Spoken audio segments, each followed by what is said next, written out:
Welcome to this session. We're going to explore how to use data collected from consumer wearables for clinical trials. We're going to explore this topic by looking at three examples: Natural Cycles, which is a fertility app. We're going to look at the Aura Ring, and we're going to look at Veri, which is a continuous glucose monitor companion. As we examine these examples, we're going to consider how we can use the data we collect with these wearables for clinical trials, and also look at other ways that we can compile data from wearables such as these. My name is Ivana Rosendal, and I've spent the last 12 years of my career in life sciences. And I love our industry, and I'm on a mission.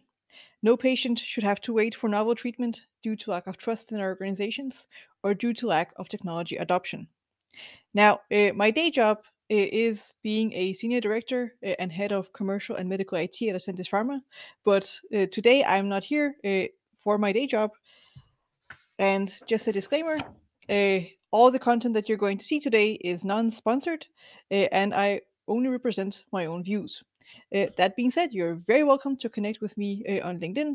You can scan the QR code even right now. As you will learn about me throughout this presentation, I am very passionate about making a difference both for patients, but also for our industry as a whole, so we can accelerate timelines and make better use of all of our resources. Now, I do explore these interests in the capacity of two organizations I am a part of. One is Tech Truster, which is an online magazine about femtech and wearables. A lot of the wearables that I'm going to talk about today, I've tested for this magazine and got into great levels of depth as I wrote articles about my experiences. The other is Transformation in Trials, which is a podcast about transformation in clinical trials in the many forms that is taking place right now. I do both projects in collaboration with other amazing people, and you can learn more about both either by scanning the QR code here or by Googling the names.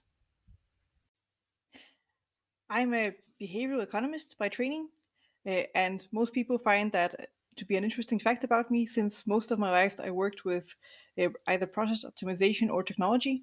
But being a behavioral economist, I really obsess about how do we make sure that whatever we create or build, either process or technology, actually works for humans. And this is also the way that I approach working with wearables and rethinking how we can create our clinical trials using the digital technology that we have available is all about making sure that it works for humans. And if we think about the design thinking framework, a lot of the things we're going to talk about today will be in the first phase of design thinking, which is empathize. The other phases are define, ideate, prototype, and test. And just also to manage expectations, I will not be presenting a complete answer to how we can use wearables in clinical trials from now on and until eternity. This is more a presentation about the first phase of the design thinking loop, where I try to empathize with being a patient, the experiences that one might have as one starts using wearables. How can they transform your life? And based on this experience, I will also tell you more about my investigation of how could we link that to the trials that we are already running. What could the potential be in getting the data from the consumer wearables and making sure that they fit into our trial designs. But for the final solution, there are more steps to be followed, and maybe we can have a session about that once I know more. You might ask, why should we use the data from consumer wearables in the first place? Can we just collect the data as we're used to in clinical trials? Well, there are some reasons for why I think it's worth considering.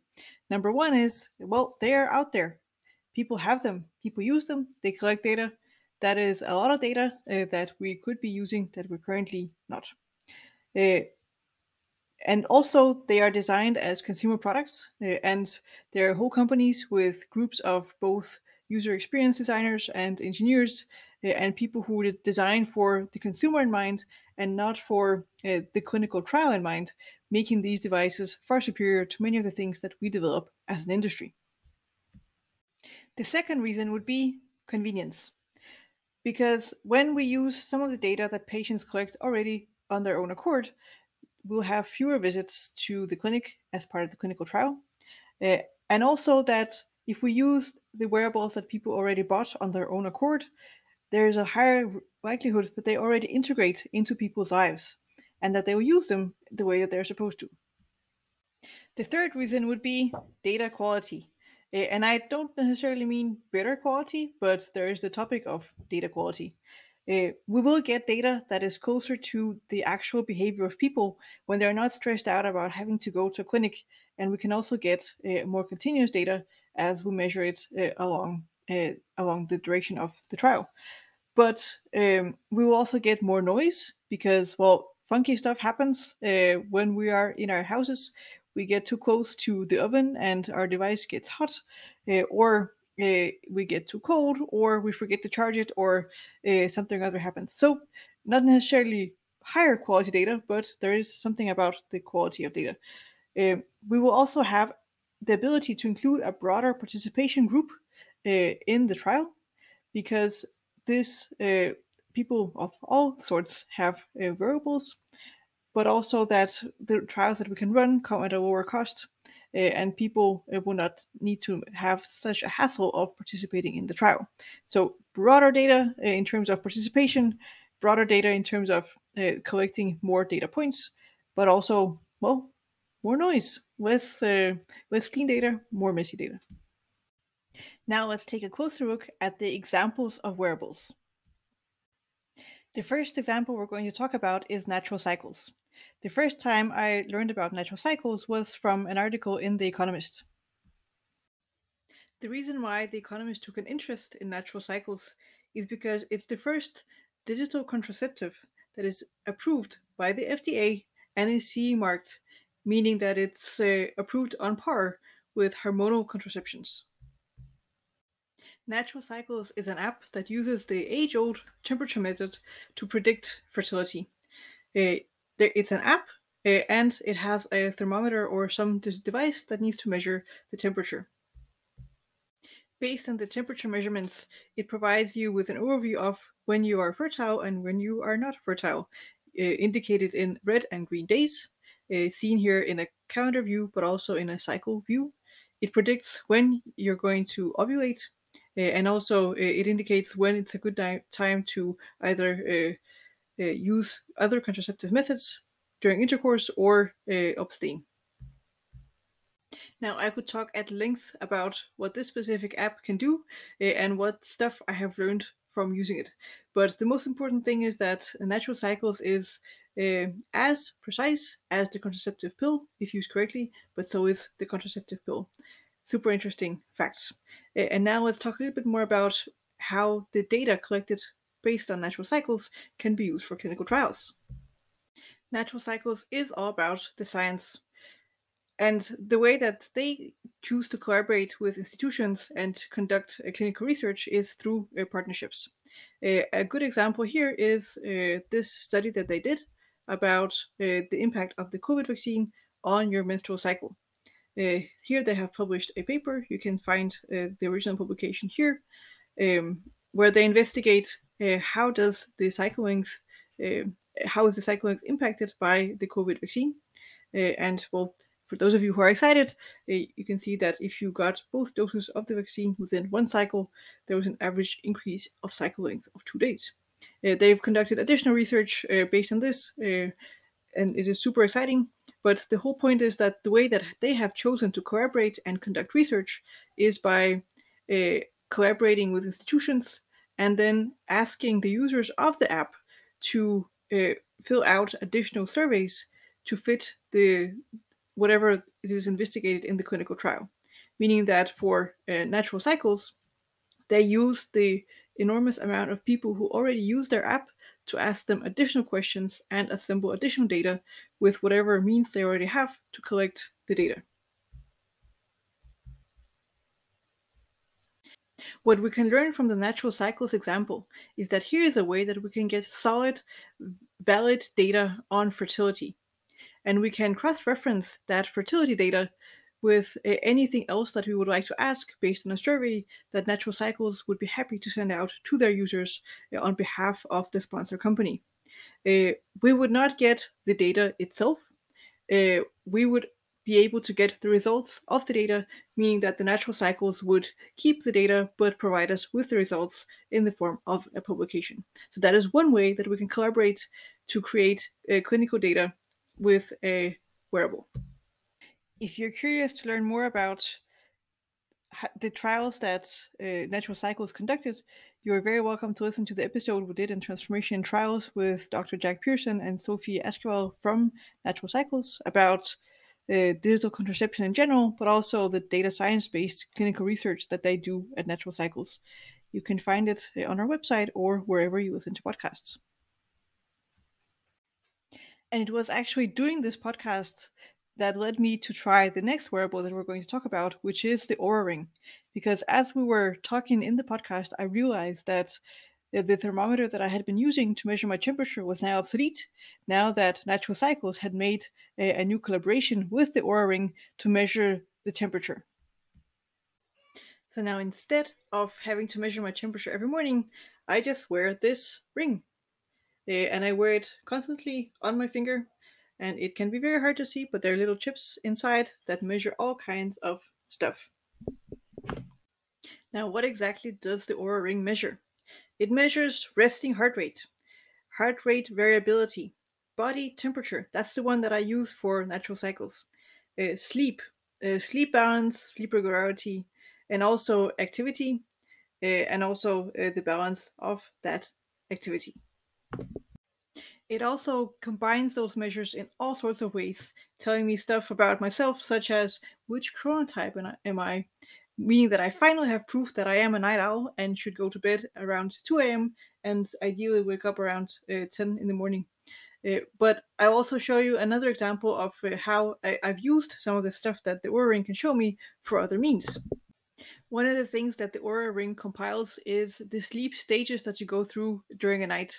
And I use that information to test blue light blocking glasses to see if I can actually get more REM sleep in an article for Tech Truster.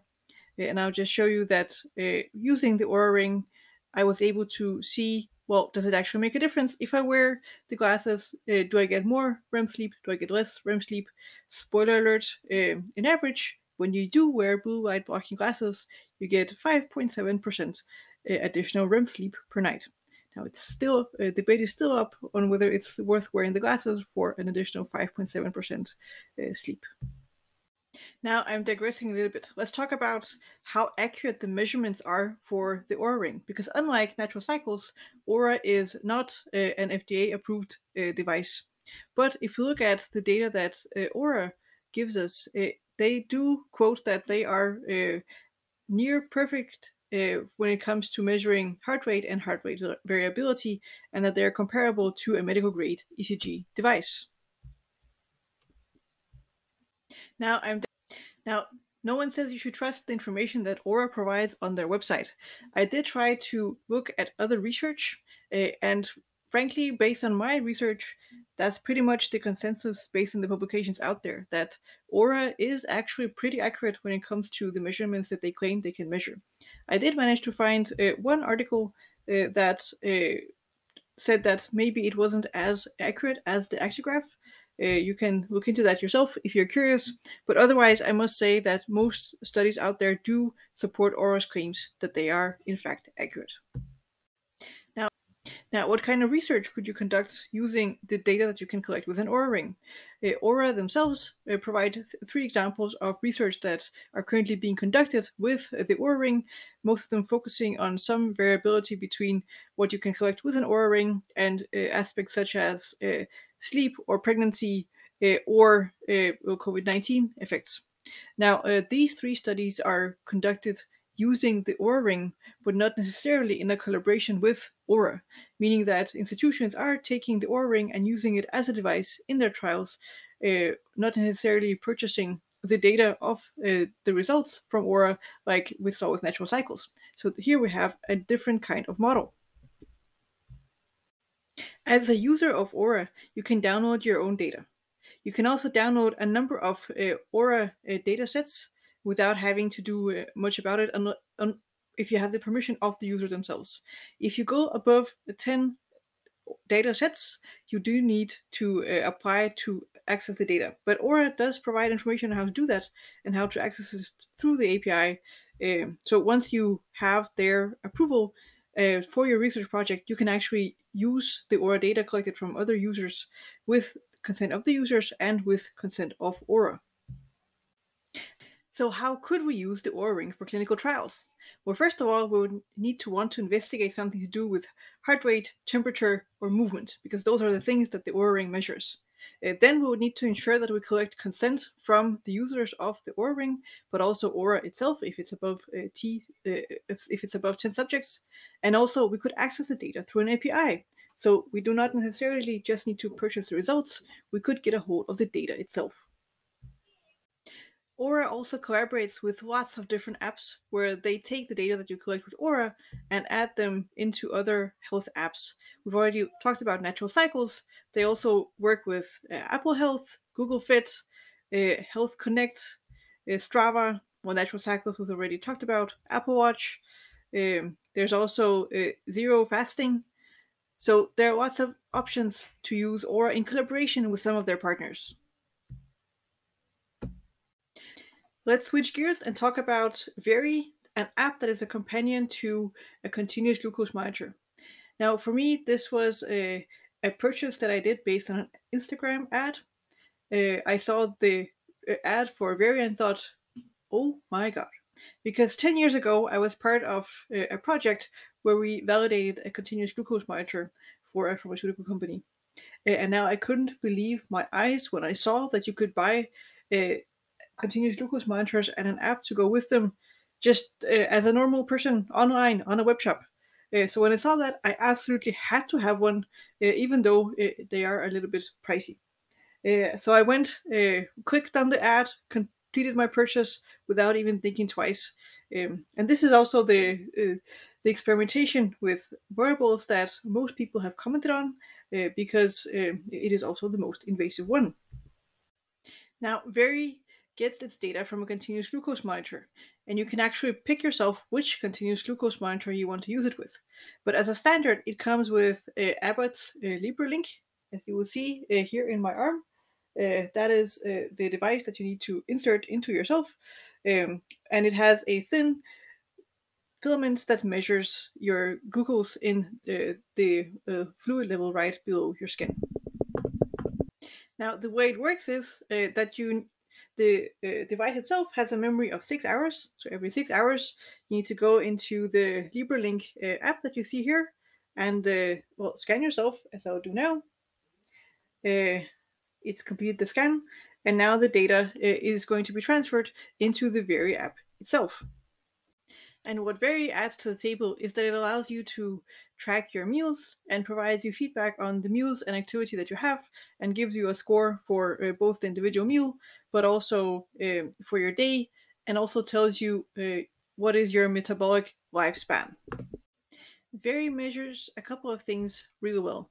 It measures average glucose, morning fasting glucose, glucose variability, glucose oscillation, and body mass index. And that's also what it uses to calculate this metabolic health plan feature. That's one of the things that you get from the Very app. Now, extracting data from the Very itself for clinical purposes, I have not been able to find any information about.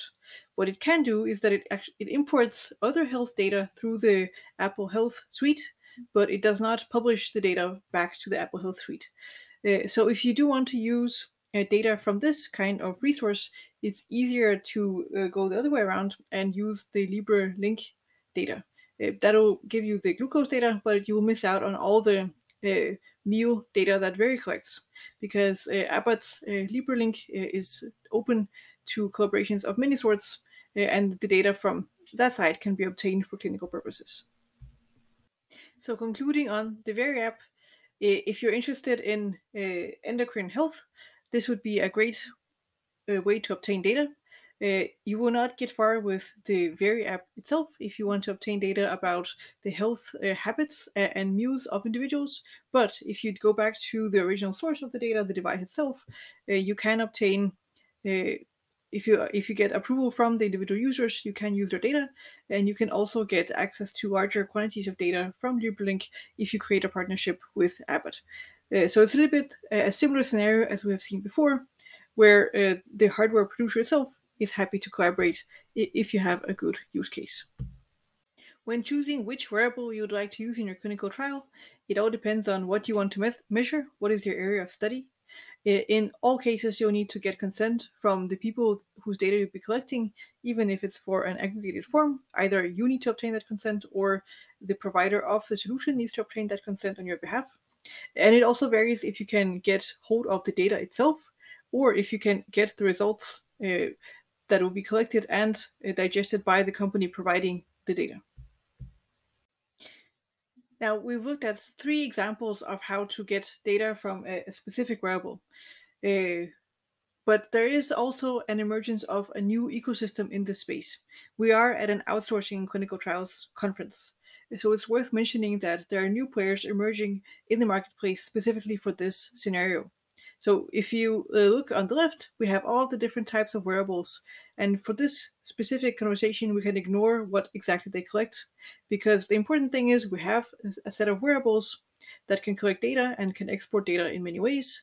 We can select to collaborate with an intermediary. And I'll not mention any specific names. You can figure that out on your own. Also, I don't want you to think that I'm trying to promote someone in specific for this specific situation. But there are intermediaries out there who are ready to collect data from many different sorts and also go through the whole hassle of figuring out how do we collect that data, how do we collect consent from the people using these wearables, and then help you get the data in your trial. And now what you use that data for in your trial can vary. It can be as a control arm, it can be as a baseline, it can be purely for exploratory purposes. That is up to you. But there is a new emergence of this new kind of player in our life science space that mediates the consumer world with the clinical trial world. Now we've gone through 3 examples of wearables that are available to consumers that can be used for a clinical trial. We've talked about how we can obtain the data and what kind of data they collect. We have not talked a lot about how you can embed that data in your clinical trial, what kind of benefits it can provide for you, or what to do from here. But I would be curious to listen to your thoughts about what that could look like for the trials that you're running and for your organization. Unfortunately, I couldn't be with you in person today, but I would love to connect with you on LinkedIn after the event. You're very welcome to connect with me on LinkedIn, scan this QR code, or search for my name. There are not that many Ivana Rosendals out there, so I'm pretty easy to find. Please tell me what you think about the topic that I raised here, and also if you have any ideas for a clinical trial that you would like to use using wearables. I would be curious to learn. Also, if you follow me on LinkedIn, then you can see what crazy wearable I'm going to try next and what kind of results that is going to get. Thank you so much for listening to me today, and I hope that you got some inspiration for how to embed consumer wearables in your next clinical trial.